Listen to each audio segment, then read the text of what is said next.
Just this week, 2 days ago, Friday. They were at the temple Friday, and they brought 45 people on their own. And they said, "This is because of you, Elder Anderson. This is because you came here again, and you showed us how to be a missionary." And I'm so proud of them. Oh my gosh. 45 people from that little Baiho, from Delina, from Gobel. They walked the streets like I did to them. And they gathered people. And they brought 45 people to the dedication, to the open house. Oh my goodness gracious. I'm so proud of them. I just can't believe it. So anyways, that is just some of the stuff that is so exciting to me. Okay, where are we? I had this mission companion, like I was saying, and I was talking about my sins, and I had this district leader. And on my mission, at the beginning, I fasted every week. I fasted every Sunday. It said in our little white Bibles, we call them. I don't know if the missionaries still have those today. I should have asked them while I was down there. But they have these little white Bibles in my day. And they're just this thing of all the rules that we're supposed to bring. It talks about obedience. It's kind of like to the youth, that little pamphlet for the youth, right? What's that? Strength of the youth. Yeah, for the strength of youth, yeah. And it's like that for the strength of missionaries. And it talks about things that are in there that we're supposed to do and not supposed to do. One of them is that we are supposed to fast every month on the day established for fasting. And the other rule is that we can, on occasion, fast if there's a need. We can have a second additional fast on a mission. And I just never really thought of it, and I was fasting every week. And so some of my companions told on me, and so I'm in an interview with the president, and he says, "Elder, amongst other things, he's, Elder, I have one concern. I hear that you're fasting every week." I said, "Yeah. It says only if you have a need, and I have a need. Because there's lots of people we're teaching, and I need them to be baptized. And I need to find more, and I need to be in tune, and I just am, that's my story." And he said, "You can't do that, Elder. The White Bible says you can fast one time, and if there's a need." I said, "Okay, but do you agree that there will always be a need for a second time? Can we agree with that?" And he chuckled and said, "Yes, I can agree with that. So I can fast twice a month. Yes, if there's a need." Okay. So that's where we were there. Went back, senior companion. I'm with this new district leader. And we're down to the last couple days, maybe a week. And both of us are short by like 2 baptisms from our goals. And so he says, "Let's fast. I've already fasted twice." And so what I said to him was, I said, "I can't. My companion and I can't. We obey every rule." And it says here, and I even had this from my president. He said, "You can't fast more than twice." I've already fasted. He goes, "There's an exception to the rule. You need to think outside the box," and blah, blah, blah. He's trying to convince me. And my sin was not that because I obeyed that rule. We get to the month, I'm one short. We are one short. Sometimes I say and I'm so sorry, because it's not. We are one short. I mean, I knew they were going to walk through the door. I stayed there until midnight. I couldn't stay till, I did.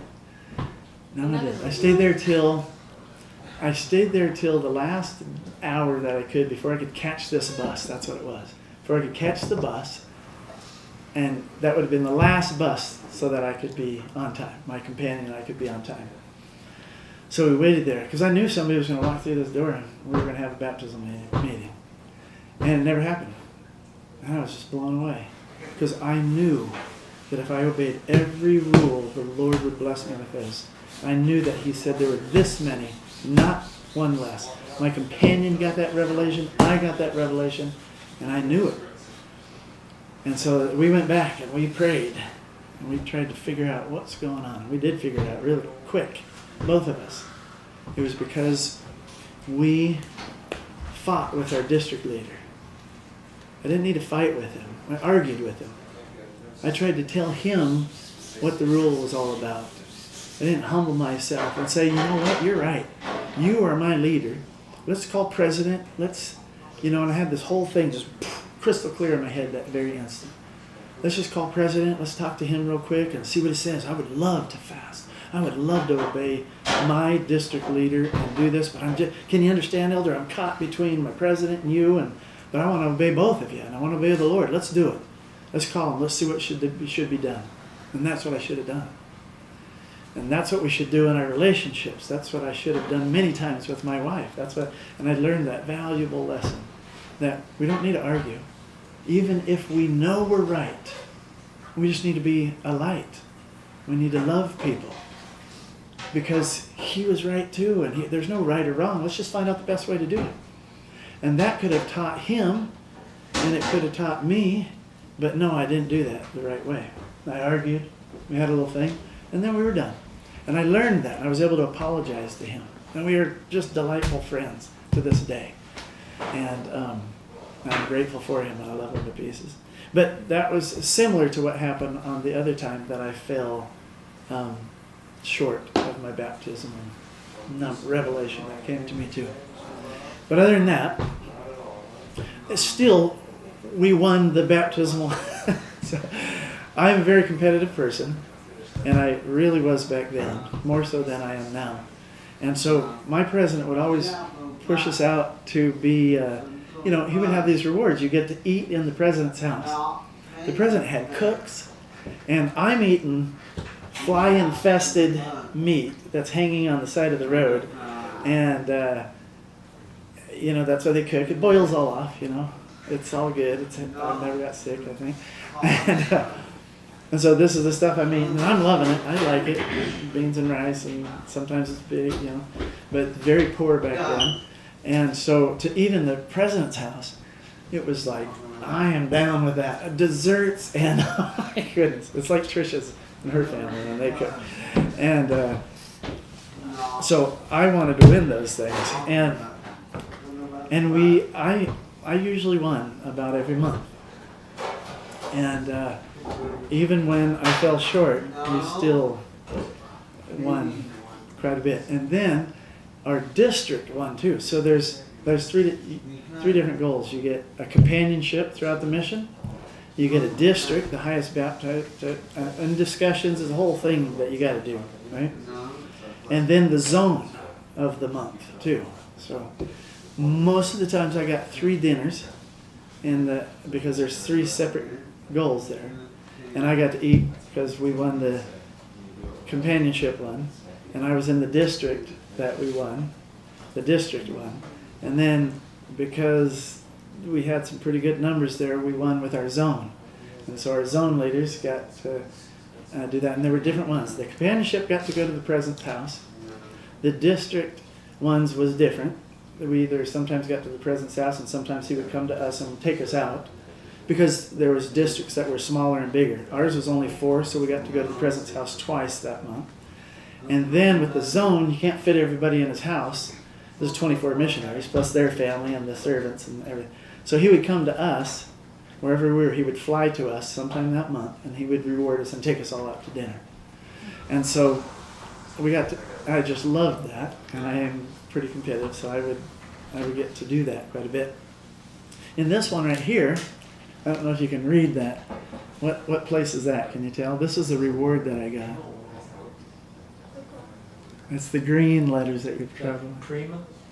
Lugar? The So lugar? that says segundo lugar. Oh, second? Second place. Oh. Lugar is place. Okay. Or lugares. So segundo lugar, Elder Anderson. This is his testimony, my president's testimony, who became the first black general authority ever called to be a general authority in the church. 4 months after my mission, he was called to serve as a general authority. And so I have his testimony here. And this was when I was actually a zone leader. And so this gift was for the companionship gift. Okay, this here. Our zone won first place out of the whole mission. But I and my companion as zone leaders we have that paperwork that I was telling you about, right? So as zone leaders, we still went out and we did a lot of work and we taught a lot of people. And so we had this throughout the mission. So as a zone leader, oftentimes I would get I and my companion. We would come in first, second, and third place out of the whole mission as well, even with all of our paperwork that we had to do. And so at the end of my mission, I asked if mission president would release me from being a zone leader, because we were just, at the end of your mission, you're feeling it, really feeling it, And I was getting up at 3:30 in the morning by then, and then my mission president let me leave early, and then we would go out and do the splits with those young men, and that's when we were teaching a lot of people. So I'm gonna read you a little bit here from my one little fun thing that I found actually just today. I called my family yesterday. They will be moving to Hood River. And I won't even see where their other house that they were living in. I think that was Astoria. You guys lived in a place that I just always thought that was interesting. My family's moved 2 or 3 times and I'm not even with them. Wait a minute.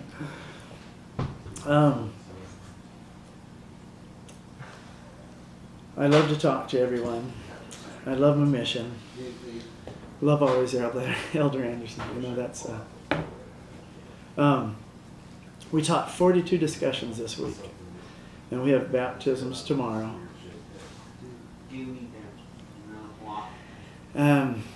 We had a baptism tonight. It was awesome. His name is Luis Alberto Martins. We arrived at the church at the right time. He arrived at the church at the right time. There wasn't water in the baptismal font. The pump had broken. So we were going bucket by bucket and throwing water in there. Sorry. Is this a regular size font? Yeah. That's a lot of buckets. Yeah, it's a regular size font. There's a little branch. This branch has now 2 stakes in it, and it has its own mission. And this was just this little branch, like it was probably about the size of the length of this house here, and the width right here. Had a little pulpit up here. No windows. It was like a roof with half walls, and then there were no windows. It was just air flowing through.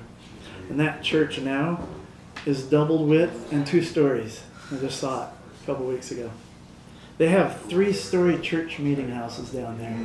It's almost like Salt Lake in this area that I served in. You'll drive down the road and you'll see a stake center there, the spire there, a ward building there, 3 stories and 2 stories high, and just every bit as wide as ours.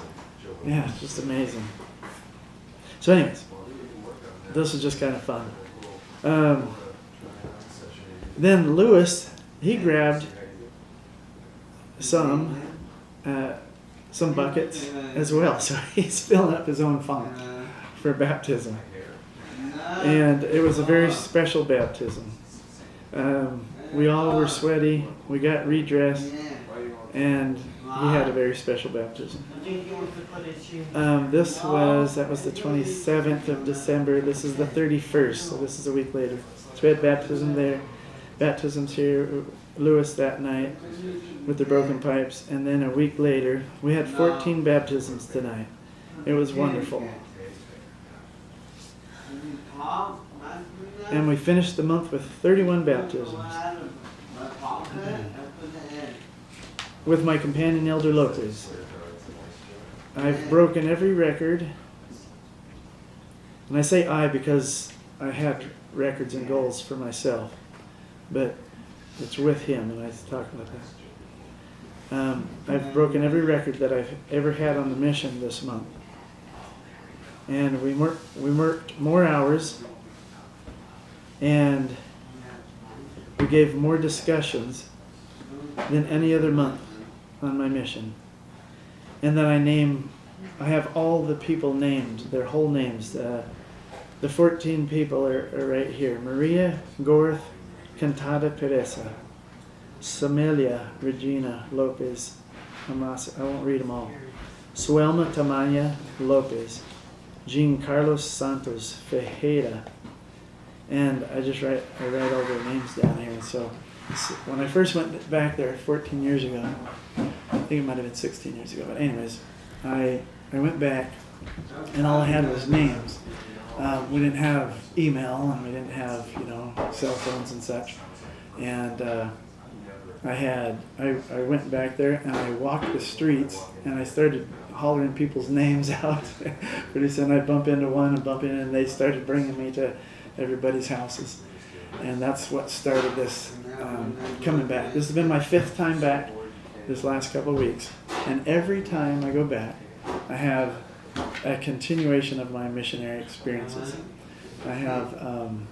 We have, Joy and I are going back this next week, and we're going to fly in at 2 in the morning. We're going to stay there until about noon the next day. I already have, in that town that we fly into, I already have appointments set up to meet with people. And this is the area where they just brought 45 people. This is right where the temple is, the center of my mission. And then we fly out to San Luis, which is my last area of the mission. And so we'll be flying out at 2 in the afternoon, 12 hours after we come in. We're flying out to go there, and we have a family night set up.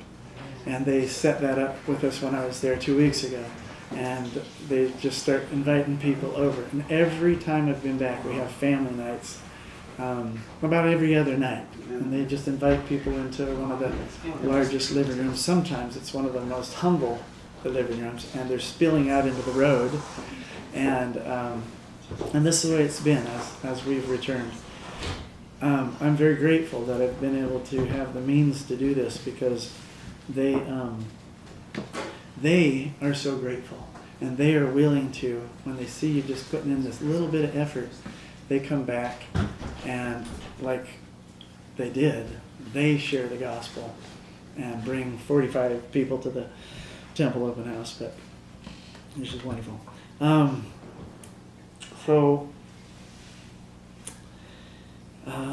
Let's see here.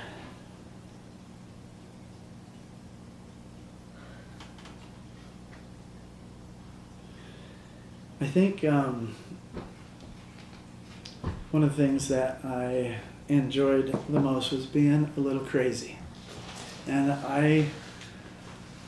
everybody clearly doesn't have to do this, but when we are just a little, we have an advantage, I think, too, when we go to a foreign mission, because we speak with this little bit of sometimes a lot of accent. And so when we speak with that, it catches people's ears, and they ask you questions. How often do we want people to ask us stuff, right? So that we can talk to them and just say hi and get to know them. And so it's just so easy. It makes it that much easier to have people talk to us. And then I get to learn the language more. And I loved the fact that I was learning this language, and I wanted to take advantage of it. So I spoke to everybody. I spoke to drunk people. I spoke to the little kids. I spoke to the beggars on the street. I loved speaking to everyone, and I would stop and talk, and sometimes I couldn't stop because I was running.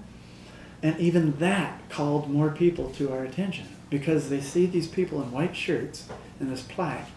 And I remember specifically this one lady sitting up on top of her wall, and her husband's down below, and I think he's cooking something. His kids are... And I just remember we're flying around this corner, and we had to catch this bus. It was the last bus so we could keep that rule, right?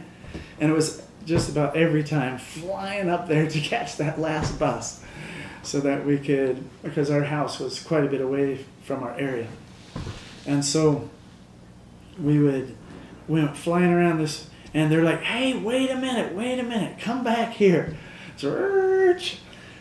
Yeah, acting like we're all, but inside we're going, we gotta catch this bus. We're gonna die. We're gonna break the rule if we don't catch this bus. And so they said, well, who are you guys? We see you running down, passing, running and ran. And we had that happen quite a bit. Just because we ran in these white shirts and they would see us, they would ask us questions. And we would say, we would love to tell you. We've got to catch this bus. It's our last one. Looking so forward to it. What time are you usually available during the day? And then we'd write that down, we'd write their address. Most of them didn't have phones at that time. And then we come back and we teach them. And so those little silly things that we can do to bring attention, and it might seem a little prideful saying it that way, but it's just, if it's who we are, and it can be genealogy, right? I talk to people down there saying, they don't have to be, you guys don't have to be Scott Anderson painting his toes with the Brazilian flag on him and wearing sandals so that people ask him questions. You can do genealogy instead. You can just talk about the things that you like to do, and it can be in a calm manner. But it's just figuring out that niche of what you like to do. For me, it's easy to be a little spastic because I already am a little bit, as you can tell by this, I just go all over the place, and I even have this little format. I just don't follow it. Is the only problem. I bounce around, and I just weird that way, and I've never been able to do it with the talk, and I know it would always come out smoother if I would, but I try to, and then it doesn't work out. I'm looking at this, and it's just a big blur. I can't even tell what I wrote. I guess I could just read it. 3 things. Sounds familiar.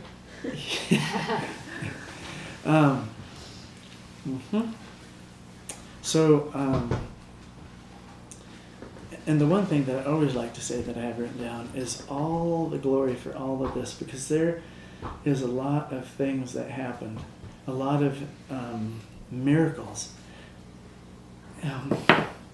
Every day, I can honestly say, every single day was a miracle. Every single day, multiple miracles happened. Because this crazy missionary hung on to garbage trucks or whatever he did. I didn't even think of it. It was just fun for me.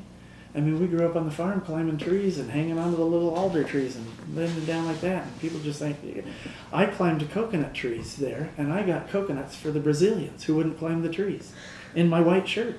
They'd give me a towel. I learned to tuck it right here because I wiped out all my buttons the other time and ruined my tie. And the first time I did it, because you kind of got to shim up like that, they have these little spines on them. Well, it helps grab you. It helps grab you also because in Brazil we have short-sleeved shirts and all my forearms were all ripped up and stuff like that. But I learned how to do it down the road, but it was just, that was fun for me.